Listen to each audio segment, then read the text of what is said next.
Hello mga sukiso, magluluto po tayo ngayon ng sinabawang tilapia with puso ng saging. Nilagay ko na po ang mga ricado, kamatis. Nilagay ko ng kamatis, bombay, at saka luya.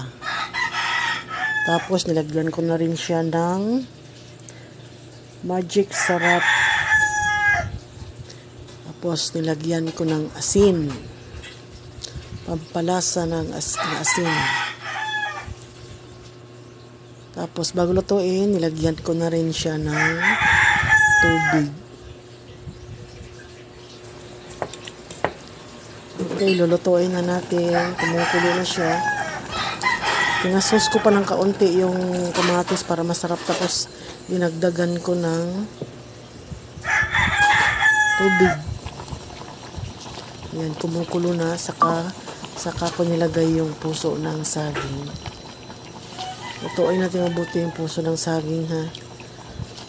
Kung gusto, kasi yung iba dito sa bahay hindi na gusto yung maasim, kaya lalagyan na lang ng kalamansi. Okay, yan na po. Luto na po ang ating sinabawang tilapia.